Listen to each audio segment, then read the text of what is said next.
get started here. Go ahead. All right. Good evening, everyone. This is our pre-competition webinar for this Sunday's and this year's State Golf Championship. Here's our agenda for tonight. I should start off by saying that, like I said, we have about 30 slides. There's a lot of information on these slides. They're very detailed and information heavy. I will not be covering everything on all of these slides. I will just be hitting the key points. So please be sure to go through and read through the slides. There's a lot of content. Now, none of this content has changed from previous years. So, you know, some dates and stuff have, but most of the general concepts have not. So if you're an old pro, you know, feel free to just scan as needed, but if this is your first go around, please be sure to read all this information in detail. Again, I'm not going to read all of the information on every slide because we would go well over our hour if I did.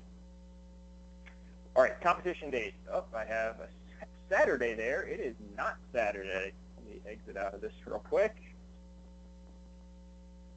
It is Sunday, and I also did not change that date either. One second. Pulled this from some information from last year, so sorry about that. So competition's this Sunday, again, Queenstown Harbor, same place we have been the last 2 years. There's a physical address. 7 o'clock, the practice area will be open for golfers. Registration and check-in opens at 7:30. Please do not come prior to 7:30 for registration and check-in, as more than likely we will not be set up and ready to receive you. So if you arrive prior to 7:30, please go straight to the practice range. It will be open for golfers. 8:30 is opening ceremonies. 9, stroke play begins. 10, our individual skills competition begins. And this is more the stroke play. Individual skills will probably happen a little before 1. But 1:30 is a relatively good guess of time of when we will begin most of the award ceremonies. Obviously, some will happen a little earlier than that. All right, general competition information. So general competition rules. Athletes are divisioned, athletes and partners in some senses, depending on what level your golfers are playing at. They're division based on the Special Olympics rules, gender, ability, age. Those are our primary things. Obviously, with golf, we do not have very many female teams. So, and the female teams we do have a wide range of skills. So we will have female teams divisioned with male teams and unisex teams, just because that's the fairest way to do it, because we do not have very many all-female teams. A reminder, families and spectators are to remain a 50-foot distance at all times during all competition skills and stroke play. Coaches, please stress this with your individual skills coaches, with your individual skills parents. They need to keep their distance on the individual skills stations. We've had some feedback in the past couple of years, just going through some of the wrap-ups from previous tournaments, that there were a lot of parents that were right on top of the skills station. So please stress with your parents that they need to keep their distance. And again, obviously, parents are not permitted to offer any sort of strategic assistance of any kind during the tournament. Please let them know that, and make note that that is the coach's responsibility, so please leave that to the coaches to do. Uniform requirements. Proper golf attire is required for all athletes and unified partners at all times during competition. Violators of dress code or violations of dress code could result in disqualification. So that's a collared shirt or mock golf shirt, no t-shirts, slacks, Bermuda shorts, golf skirts. Bermuda shorts, for those of you who don't know, are your typical khaki golf short. No jean shorts, no sweatpants, no basketball shorts, nothing like that. So your typical dress short or golf short is okay, and then also golf skirts are allowed for women. Shoes, spikeless golf shoes, sneakers, or soft spike shoes are required during competition. Metal spikes are prohibited. Uniforms cannot have advertisements. So nothing, no Nike golf shirt that has a big Nike or Callaway or TaylorMade or anything like that across the front of it. However, normal branding logos, so if you have some Nike golf shirts and it's just got the little Nike swoosh mark on the back of the neck, on the breast, on the sleeve, those are perfectly fine.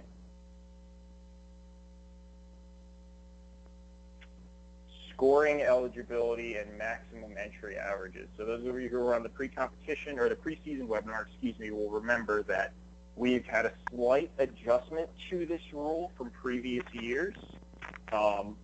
So this year, individuals who had scores higher than the average listed here entering competition, they will receive a place of finish award this year at the state competition. However, please be aware that with them entering with that score above the average, they will not be eligible to advance to any sort of higher level competition, be that an NIT, a national games, anything of that nature.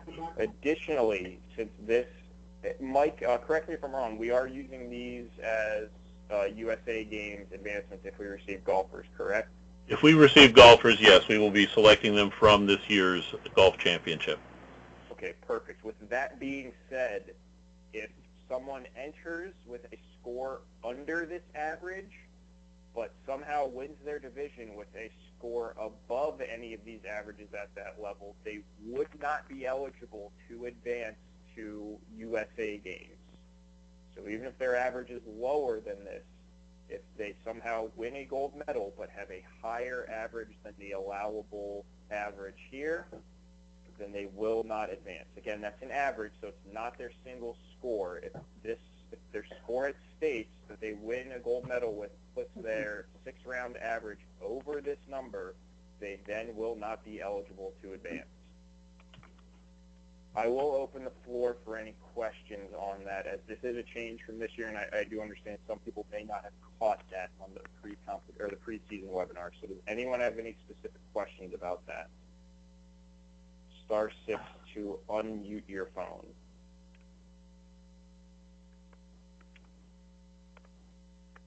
All right, perfect. Moving on then. Rain plan. I'm not going to cover the rain plan. As of my check earlier today, we're looking at partly cloudy, 75, and less than a 15% chance of rain. So the rain plan is in these slides. If we get closer to the competition and the weather significantly changes, please read through this rain plan. But as of right now, knock on wood, it does not look like weather will be an issue at all. Water and snacks. Water stations will be set up throughout the competition venue for level 1 skills golfers. For stroke play, there are water stations set up throughout the lakes course at Queenstown Harbor. And then volunteers will also be roaming the course. I don't know at what intervals. It'll just depend on number of volunteers. But at some point through the day, someone, whether it be myself, Mike Zarnowski, or a set number of volunteers, will ride through the golf course and we'll have some water and snacks on our cart should golfers need it. Awards will be presented at the pavilion, same as last year. Level 1 golfers will finish their 2 rounds. Again, remember, we'll go through that later, but it's 2 rounds together. There will be no break in between. Once they've completed, they will eat their lunch, then they receive their awards. The award ceremony will begin immediately after. Stroke competition, once you've turned in your scorecard, you are asked to wait around because you'll be awarded almost immediately. Now, if there's a situation where you've just come off and you really need to use the restroom and you just turned your scorecard in, let us know. That's fine. You can run to the restroom, but please don't go to your car. Don't change. You need to be in proper attire. It needs to just be something like I need to use the restroom or a medical issue of some sort, because we would like to get your awards once teams immediately come off the golf course. Protest procedures. Only certified head coaches may file protests. No other protests, no others may file protests. Sorry for the typo there. Protests may only be made on applications of sports rules, not judgments by officials. So if a USGA rules official makes a determination out on the course, you cannot protest that. Protests must be completed on the protest form. Protest forms will be available at the scores table, and we will have a stack of them at the scores table at the beginning of the day for coaches to take once they arrive on course, in case you need them, and then we'll have some additional ones not set out for later in the day in case you lose them or need additional ones. They must be filed at the scores table within 30 minutes of the score being posted, and then the protest will be reviewed by the Golf Rules Committee. Hey, Nick, Chuck Helmuth, Yep. 2 L's, Go ahead, Chuck. 2 L's in Helmuth. Oh, sorry about that. Let me make that adjustment. I actually did know that. I had a little typo. As my father used to say, all the hell I deserve. All right, thank you, Chuck. And then, sorry, one more thing. A decision by the Golf Rules Committee. The Golf Rules Committee is not listed here. I apologize for that. I will add them to this slide when the slide's distributed. Those appeals will be made to the Games Rules Committee. So actually, this is a mislabel. This is the Golf Rules Committee, not the Games Committee. I will add the Games Committee. That was a mislabel by me. Sorry about that. Hello, this is Tom McGuire from Carroll County. I'm a few minutes late. I apologize. It's all right, Tom. Thank you very much. I would just ask that all coaches please mute their phones until the end, because we have a significant number of people on the call, but do not worry. If you have questions, there will be an opportunity to ask them at the end of the presentation. Okay. So level 1 individual skills. So competition start times, division, starting stations will all be distributed by this Thursday. The information will also be posted at check-in, available at the check-in area. Athletes are required to have clubs ready and carry their clubs from station to station. Now, credentialed coaches may assist with the carrying of bags and clubs. However, parents may not. Parents are there to observe, not to assist. So please stress that with your parents. Coaches are not permitted to coach, assist, or instruct in any way, shape, or form once an athlete has addressed the ball. But anytime outside of when an athlete has addressed the ball, whether it be in between stations or moving from station to station or in between rounds, coaches may then coach. Athletes will compete in 2 rounds of competition. The cumulative score will be the score that determines where they place at the state championship.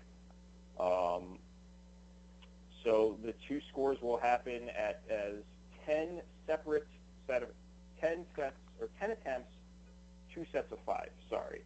At each skill station before moving to every station. So essentially doing both rounds all in one go. There will be no break in between both rounds, and they will not move from station to station. They will not do 1 round at every station, then come back and do another round at every station. We'll complete both rounds at 1 station at one time. It's the same as happened last year, and I believe the year before. So I'm pretty sure that this is now the 3rd year, if not 4th, of that same setup. Skill stations will not be available before competition, but a portion of the driving range and practice green will be available for athletes to utilize before the opening ceremonies. Athletes are permitted 1 practice shot or attempt that will not count towards score at each station before each round of competition. Athletes are permitted to turn down that practice attempt, but it must be clearly stated before they strike the ball the first time that they are not taking a practice round. If nothing is stated, it is the assumption of the person running that station that that athlete is using their first practice shot. Again, I want to repeat that. Athletes do not have to take a practice shot, but the first shot will always be considered a practice shot unless clearly stated that they will not be taking a practice shot prior to that shot happening.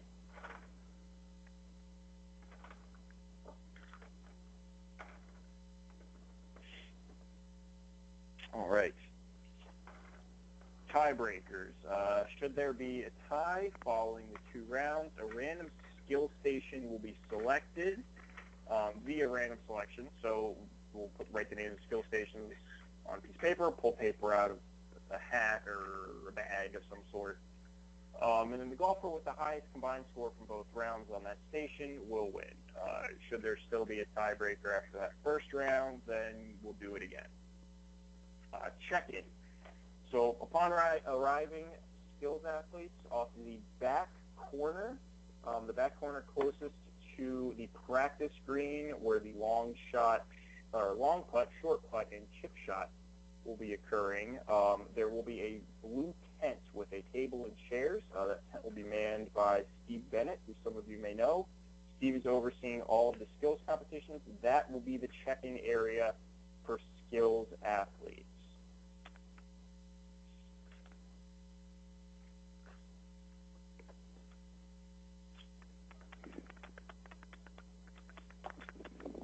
All right. Level 2 through 5, stroke play. Again, we're on the lakes this year, same as the last 2 years. Golfers will be placed in divisions based on their adjusted score from the last 6 qualifiers. Obviously, if it's a new team or they've switched a level and they have not completed 6 qualifiers yet, then it'll be off of their most recent qualifiers at that level. But for golfers who have been competing at a certain level with a certain partner for a number of years, it's just their last 6 scores that determine their adjusted score. Again, divisions, pairings, and tee times, that information will be distributed this Thursday. The information will also be posted in the pavilion upon check-in. Athletes and unified partners are required to be ready to compete and at their cart 15 minutes prior to their scheduled. Oh, it looks like I somehow went a little too far. Oh, I switched 2 slides around and I was reading off the wrong slide. Sorry about that, guys. Probably confused some people there. So athletes and unified partners are required to be at their carts 15 minutes prior to competition and ready to go. So this one, check-in. Upon arrival to Queenstown, golfers and teams should take their golf clubs to the bag drop area, where an assistant from the golf course or a volunteer will place the bags on the golfer's proper cart. Golfers must then report directly to the pavilion behind the clubhouse next to the practice green for check-in, and golfers must be at check-in at least 1 hour prior to competition to their posted tee time.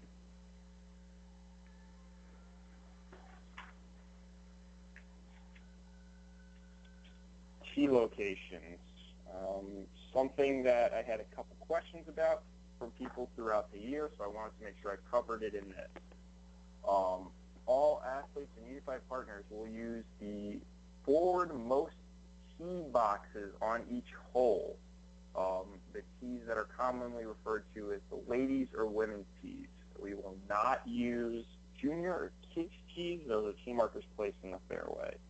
An example is that is the tee box we will use, not the forwardmost tee box. An additional note, and this is where the question came in, all female athletes and unified partners will tee off at the marked layout by the course. So you'll see some of our tees laid out on a course. You'll see some red, you'll see some yellow. The red will be where the female athletes and unified partners need to tee off. 5 yards back from that, you'll see some yellow tees. That's where all male athletes and unified partners should tee off. Males and females should never tee off from the same tee boxes unless it is typically a short par 3 with a very small tee box, and there is not 5 yards available from the forwardmost position to the furthest back position, in which situation you will see both the red and yellow tees lined up directly, tee boxes lined up on the same line. In that situation, that is okay, but those holes are few and far between.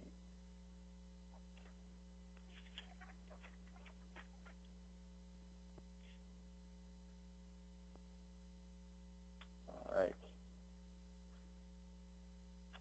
Tiebreakers. Again, should teams be tied, then there are 2 different scenarios that we will go to for tiebreakers.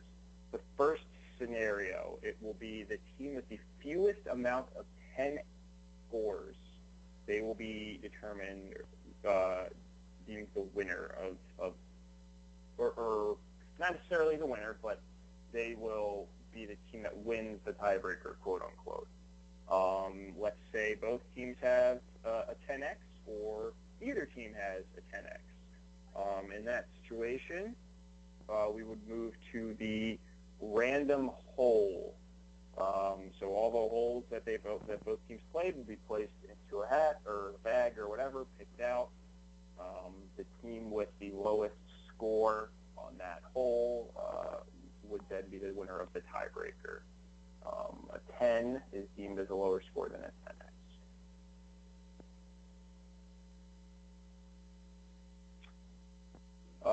Again, as I mentioned earlier, after teams turn in the scorecards, golfers should remove their bags from the golf carts that they use during competition, place the bag in the bag drop area, and go immediately to the awards area. Once awards have been handed out, golfers can then go back and change their bags away, but they should report immediately to the awards area.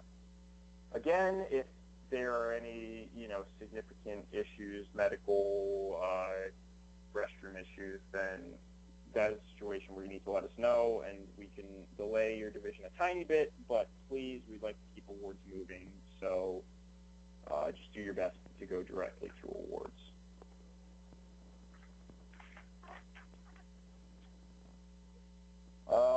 I don't know if we have any of our rules officials on the call. I did not see any of their names on the list, but if we do, again, we'd like to thank our USGA rules officials for donating their time and, again, being at this year's state championship. We will have rules officials roaming through the course. They will be clearly marked as rules officials. If you have any questions, feel free to flag them down. And they can answer any questions that you may have. And again, competitors will be supplied with the notice to competitors upon check-in. It'll provide all of your information in regards to the course.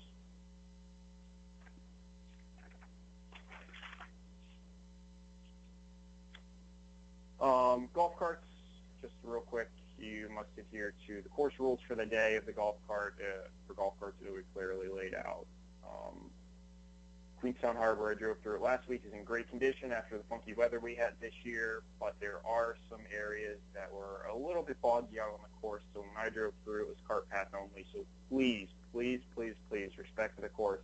Please notice whether it is normal usage or cart path only for the day, and please respect those requests.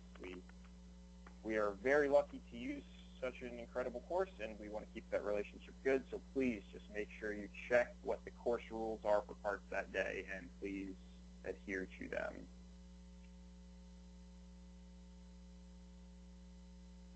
Head coach responsibilities. All of you are aware of what your responsibilities are as head coaches, so I'm not going to go over that. Lunches and meals. Lunches will be provided to all registered competitors coaches, and volunteers. If there are athletes within your delegation that require special dietary needs, please let us know. That we're getting lunch from the course again this year. It's hamburgers and hot dogs with side items and drinks. But let us know if there's any special requests, any sort of special needs that couldn't be serviced by a hamburger, or hot dog, and a drink, as well as I think some chips and cookies. And we'll contact the course and see what we can work out. For level 1 golfers, meal tickets will be given to the head coach of each delegation at the time of check-in. There will be a small break after competition is done. They will eat. Once they're done eating, we ask that all skills athletes stay inside the pavilion because we will go straight into the award ceremony. Levels 2 through 5, you will receive your lunch tickets once your award ceremony is completed. All coaches, officials, and volunteers will receive meal tickets at check-in. And if you, for some reason you didn't receive a lunch ticket and you are a coach or official or volunteer, please just go to our control center and we'll make sure you get fed.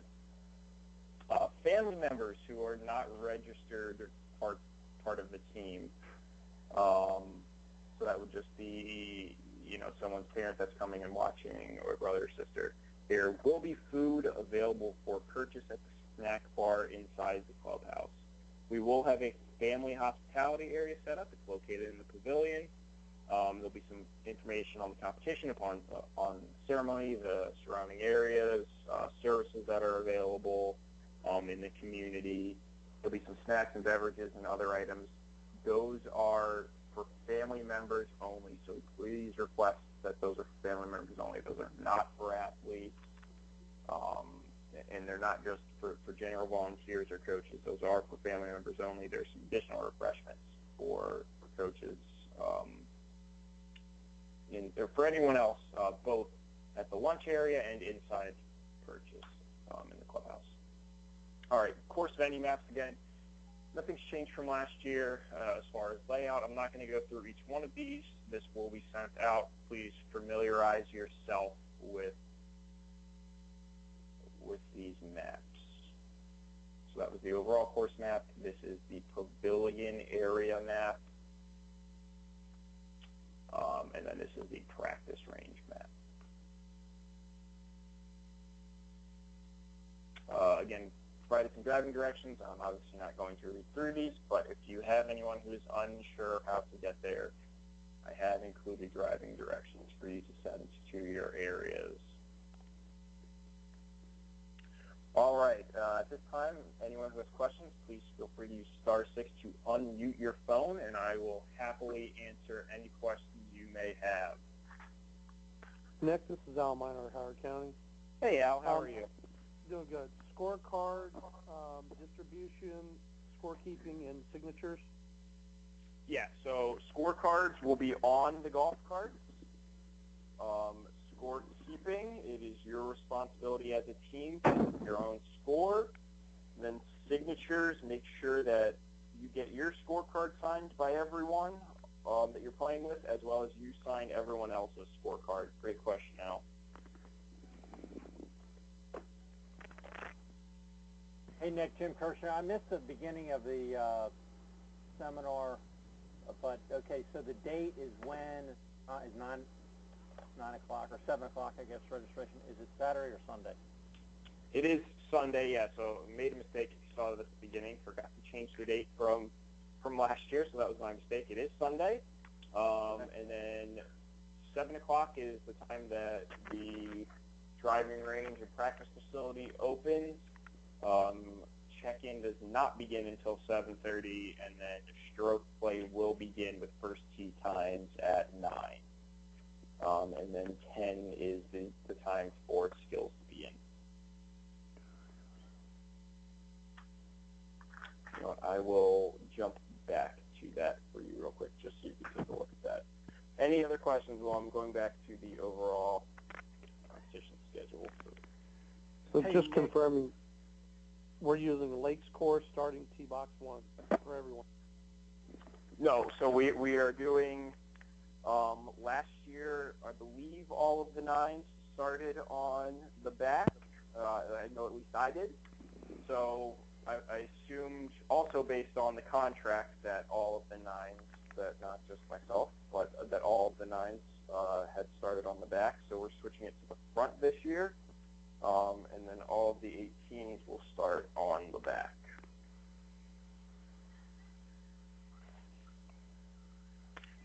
Hey, Nick, this is Prue. I got a quick question. Hey, or Prue. something for consideration for you and Mike regarding practice shot. You know, what we do for Anne Arundel County, we give everyone a practice shot. This way, you eliminate whether they want it or not. So something for you guys to just consider. Yeah, so they do have a practice shot, and it will be assumed that they are taking the practice shot unless they explicitly state, I do not want a practice shot. Yeah, but what I was saying is that you give them all a practice shot, because this way you eliminate anyone from saying, well, hey, I meant that to be my practice shot. Or I know you said clearly stated, but sometimes, you know, you get the parents or the coach or someone says, hey, no, that wasn't supposed to, you know what I mean? They kind of avoid any of that, whether they want it or not. But just for your consideration to think about. Yeah, that's something we definitely consider, Brew. Yeah. Okay. Yeah, this is Tom. This is Tom McGuire, Carroll County. I happened to notice that last year that some of the scorers doing the skills competition, if the person hit a good one, they went ahead and used that as one of theirs, which I don't think should be. No, that definitely should not be. So Well, I saw that on more than one golfer. I will I can tell definitely you that. make sure to stress with Steve Bennett, who some of you may know from his past time with Special Olympics Maryland. I guess about 10 years ago. I'm not entirely sure how long ago it was. But Steve is back with Special Olympics Maryland, and Steve will be running the skills competition. So I will make sure that Steve stresses that with all the skills volunteers, that the first shot is a practice shot, and that there's no changing that. I mean, unless, again, like we mentioned, an athlete specifically says, although we will talk about that. And get Well, it wasn't the coach that did this. This was the guy actually running the event. Yeah, so we'll just make it very clear that to the skill station people that's not the way it works. It's a practice shot. And there's no changing it, even if it's a great shot. Yeah. So Nick, I'm not disputing the person who just called regarding that. Just the fact that knowing what had happened in previous years, I think the volunteers there are doing a good job. Sometimes the people who are recording the score need help from the station manager in saying whether that's a 1, 0, or 4, you know, and that's what the station manager responsibility is for. And Yep. So any dispute should be with the station manager. And I think overall, from what I've seen, they've been doing a very, very good job. Yep, and that's just something. Thank you for. That's definitely something that we'll talk to Steve about, just to make sure they stress this not only with the actual station volunteers, but yes, the station managers as well. Yep. Hey Nick, this is Clint Potter from Anne Arundel also. One of the things I've observed is that, you know, you got these volunteers and they're great and all that good stuff, but most of them have not had really any experience with special needs kids. I mean, I watched at Rattlewood, a guy doing the chip things, and he introduce it by saying, okay, you got 5 shots, the first one's a practice. Okay, you ready to go? Now, you know damn well these kids, they heard maybe a third of that. So that's a big thing to really go over so that they really understand what's being told to them. Yeah, of course. And go ahead. That and to add to the other guy's thing about the point scoring kind of thing, I did see at one of the qualifiers that was getting changed back and forth. There wasn't a consistency thing there, so that's a tough one for all of the for the people setting up the volunteers, because you really need the consistency there. Yeah, and one good thing there is we have, I think there are only 2 station managers that are not returning from, I don't know how many years. Yeah. We've had the same people returning, but there's only 2 station managers that are completely brand new, and both of those have received some training, not from myself specifically, but from another volunteer who's familiar with skills. They've received some training and some talk through, and have also received the guides already, so they're aware of the skills stations and the rules. So that will provide some consistency, just as it's going to be the same people that have been doing it for the past couple of years. Yeah. Now the only other thing. Go ahead. Well, I was going to say the only other thing that popped up is you talked about the fact that if the athletes or a coach has to carry their club. Correct. I see that as being an issue, because not all of them, like in our case, most of our coaches are also playing partners, so they're not necessarily going to be there. So a lot of times we've gotten the parents to help with some of that, and I know we have a couple athletes that have some balance issues, and so carrying the clubs and that might be an issue. Plus some of them share. So my suggestion there is to go ahead and suggest if you do have some athletes that need help, and mom, dad, brother, sister wants to go ahead and volunteer to carry their club, they are more than welcome to sign up and volunteer specifically to do that. It is specifically stated, not in the Special Olympics Marathon rules, but in the Special Olympics rules of golf, that nobody but a coach or a volunteer can carry clubs. So there's no wavering from that rule. Okay. Yep. Okay. So there are very cheap, pullable golf carts that they can set them on and pull them along for those that can do it. Yep, that's also another option. Well, will the club have full carts available, or do they have to bring one? No, it's not in our contracts from our end. So the club does have a few pull carts, I believe, but I would not bank on them, because again, we have to remember that they have a full 18 that's still open to the general public, apart from the course that we're playing on. So, okay. So there's going to be no golf carts. No, there'll be golf carts. There will be no golf pull carts. Okay. But I thought you Yes, said there will be golf carts for riding. There will not be walking golf club pull carts. But I thought you had to carry your own clubs. Did I miss something? I'm sorry. In skills, you have to carry your own clubs from station to station. I'm sorry. But that's the issue that I'm concerned about, is we have some that will have trouble with that. So that's why I said, if we can get a parent to be able to become a volunteer or something like that, that would probably be a big help.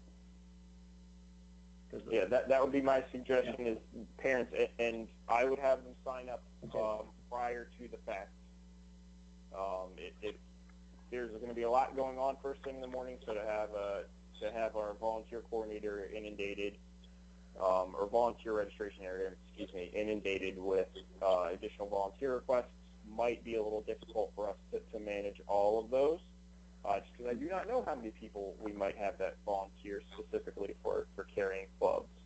But your athletes should carry their own clubs, unless obviously they are not physically capable, in which case the coach or a volunteer will carry them for them. Okay.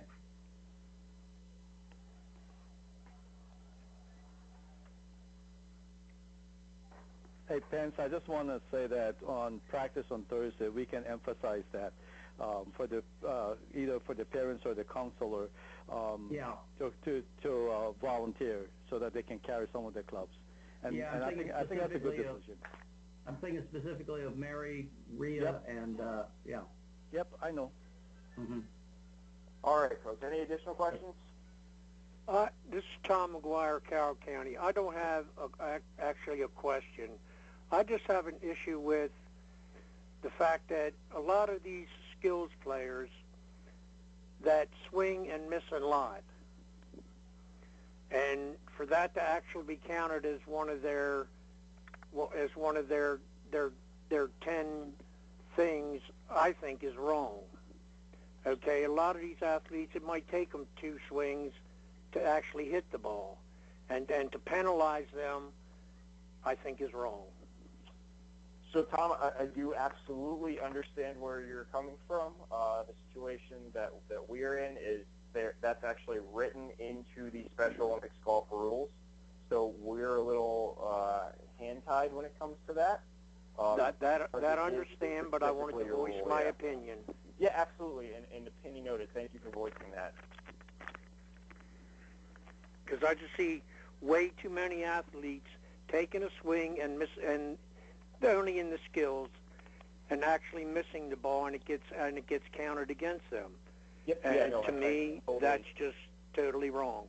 Yeah, I totally understand where you're coming from, and When, for the level 2 through 5, if an athlete swings that has addressed the ball and they swing, that counts as a stroke, and they lose that swing. I understand that, but you're not talking about a player that's playing on the course. You're talking about a skills player, some who are out there for the first time and don't have their rhythm down good. We have years of skills programs to work that, and I mean, that's kind of what our practices are about, is building those skills over time. I understand that, but there are some athletes that it's a little more difficult than it is for others. yeah, of course. And I mean, that's something that, the golf rules committee can discuss, but that wouldn't be something, just so you're aware, that wouldn't be something that we would change at a state level. That would be something that we may come up with some sort of rule suggestion that we would submit to Special Olympics North America, Special Olympics Incorporated, as maybe a suggestion. Again, no promises, but that's something we definitely can talk about, that the sports management team can talk about. But yeah, definitely understand where you're coming from, and I've made note of your feeling. Well, thank you. Any additional questions? Hey, Nick, Bill Lowe from St. Mary's County. Hey, Bill, how are you? I'm doing good. How are you doing? Pretty good. 2 questions. The national athletes going to the nationals, will they have a chance to be qualified for nationals in the following year? That is a great question. Yes, they will. Okay, based on their national performance? Yep, based on their place to finish at the NIT, they will be eligible both for potential NIT draw as well as potential USA Games draw if we receive an allotment for USA Games. Roger that. The second question is for myself and any other coaches who are the head coaches. Can we have a substitute, like my skills coach, act on my behalf at the States? Absolutely, yeah. In a situation, that's a great question. In a situation like Bill's facing, where Bill is actually attending the golf NIT this upcoming weekend as a member of the team. He's also the head coach for St. Mary's County. So if there's any other coaches on this call who are in that same situation, you absolutely can have someone act on your behalf as the head coach. Please just email me, and Bill, I have received an email from your skills coach, and I've noted that. But in any other situation, please email me and let me know if you will not be attending. You'll be attending the NIT, obviously, and if there will be another coach acting in your place. Thank you, Nick. Yep, thank you. Okay, this is Tom McGuire, Carroll County again. Mm-hmm. I heard one of the coaches say that they, besides being a coach, are a unified player. Is that correct, or did I misunderstand? That's correct. You may have heard that correctly, yes. So, I've always been given the impression that a coach was not allowed to be a unified player. You are correct. So in that situation, that person probably acts as the team's head coach. Excuse me, tripped over my words there. However, on paper, they are probably not their team's head coach. Okay. Yeah.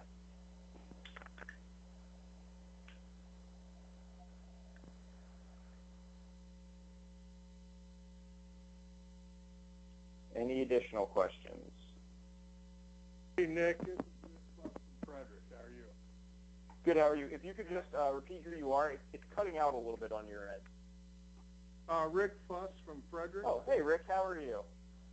Oh, great, sir. Great. Just a few comments. You know, you was talking about the Special Olympics golf rules, and rules is what makes up competition. I think most of the rules is great. The one where if they miss the ball, it counts as a 0. I mean, these people are supposed to be taught to hit the ball, focus, keep their eye on the ball, and hit it. The one that carrying the bags around, I work for community living part-time up here. We're going to have some of our staff down with the clients, and their job is to assist. So from hearing what you're saying, we have to get all of our staff signed up as volunteers. Is that correct? If you have athletes who need assistance carrying clubs from station to station for skills, then yeah, it has to be done by a coach or a volunteer or the athlete themselves. Obviously, okay. we push for the athletes to do it themselves, but we do realize, yes, there are going to be certain situations and certain athletes who just do not have the physical ability to carry their clubs, and we totally understand that. It just then has to be done by a volunteer or a coach. Sure. Escorting does not go into that, right? Just walking along, escorting them? So again, for skills competition, they can go from station to station with them, but no, they should not. We have escorts assigned to a group, so the escort that we assigned is the escort that moves from group to group with those athletes. Now, with that being said, if there is some sort of physical limitation where an athlete does need physical hand-on assistance to move from station to station, they need to walk with the support of somebody else, whatever that situation may be. If they need physical assistance to move from station to station, yes, we will allow someone who's come with them to walk with them. However, that person is to provide no coaching, no strategy, nothing of that nature. Right, okay. Yeah. And one last thing about what you said you was going to think about as far as the practice shot. I can see a practice shot allowed on the first go-around. By the second go-around, however, they've did 5 shots. And I do like the rule where if they suggest that they do not want a practice shot, they don't have to take one, because I have seen some incredible first shots out of these athletes. And some of them really wouldn't need practice. So I think that should be left up to the athlete themselves. Yeah, and that's, from my understanding, that's what we've operated under in the past. But, you know, part of what we do is we take all of your considerations and we talk through them. So I appreciate your thoughts on that. We will still talk through it as a staff because Prue did bring it up and suggest it. Same with what Tom suggested. We'll still talk about the swing and the miss and whether we maybe want to add some sort of leniency in there.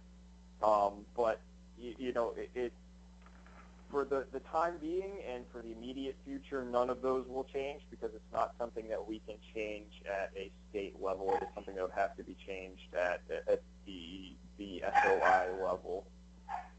But yeah, we definitely will still take all the feedback and thoughts into consideration and talk through stuff. Nick, this is Mike. Just one clarification to something that came up during the exchange a moment ago.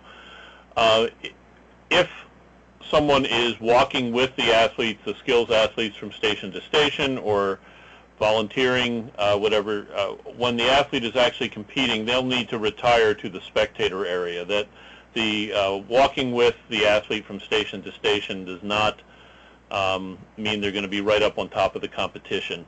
There are designated spectator areas for the skills competition, and we'll need to have those observed. That's been a significant issue in the past with some parents and some other spectators, and we need to adhere to that for all. Yeah, perfect. Thank you for pointing that out, Mike. But wouldn't the exception there be a true volunteer that is helping them? Yes, but even with that, they would need to step back. They wouldn't necessarily have to go into the spectator area, but they would need to step back completely away from the competition area. They're not standing next to the athlete when he or she is putting or doing a shot or anything. They can, if the athlete truly needs that physical assistance, they can assist them up to the competition, and then they need to walk away. It's the athlete who's competing. Perfect. Thanks, Mike. Thanks for that clarification. Yeah. Nick, it's Margie Pulling from Upper Shore. Hi, how are you? Good. Question. If our unified partners, neither is 18 and has a driver's license, how do we manage the cart? Well, sorry, what was that? I don't know if it did for everybody, but at least for me, that cut out a little bit. It may have been my phone. If the unified partner is not 18 with a driver's license, how do we manage the cart? They've been practicing at this course every week, driving a cart, but given the rule that they have to be 18 with a driver's license, it may be problematic. Hey, My Mike, understanding but my understanding most of the courses will not allow somebody without a driver's license to drive a cart. Yes. So if they're doing that, they're not doing that legally. Let's hold on for 1 second. So, Mike, is that a Special Olympics rule, a Special Olympics Maryland rule, or is that something that Tommy had just included at some point? Because I did not make that up. I found it in some previous information. There's two different levels to that. One, I believe that it is, as someone, I don't know if that was Al, noted, it is likely something that the course requires. But for Special Olympics, it's not, I wouldn't call it a sports rule. It's an insurance rule, quite frankly, that our insurance carrier won't allow anybody who is does not have a driver's license to drive a golf cart at a Special Olympics event. I'm not sure. I'm surprised that well, we'll need to figure something out. But yeah, we'll definitely have to talk through that. Because like you mentioned, you guys do practice at Queenstown Harbor, and obviously they have been practicing on a cart. So we just have to talk through that on our end to see. I mean, I would say volunteer, but you can't put 3 people in a cart. No, but we do have a buffer built in with carts where we might have the unified partner on one cart with a volunteer and the athlete on another cart with a volunteer. We'll have to figure that out. Rather than trying to problem solve it right now, let's find out what the specifics are of the... Does the individual have a permit? What do you mean a permit? No, he's 15. Okay. Yeah, rather than trying to solve that while everybody else is on the phone right now, I'm assuming it's a relatively isolated issue and we can figure something out. Okay. We will figure out an answer. I can guarantee you this: they will be allowed to compete. That's the only thing I just didn't want them to get embarrassed. To go there and have somebody say, "Oh, you can't do this." We will have something figured out prior to them showing up on site. Okay, great. Okay, one other quick question I just remembered. We were talking about the red tees, the forward tee, and I think you said female and unified partners. Well, a unified partner could be a male. No, female athletes and female unified partners. I may have said female athletes and unified partners, meaning... Yeah, okay, yeah. So males are 10 feet back. Males are 5 yards, so yeah. Oh, 5 yards, okay. Yep, 5 yards back. Male athletes and male unified partners. Right. Yep. Okay.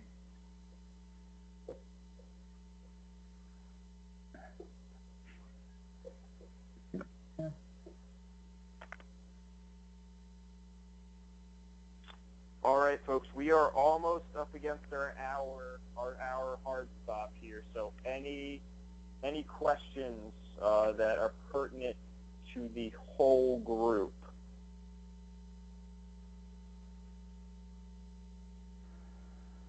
All right. Okay, so one final note for the group.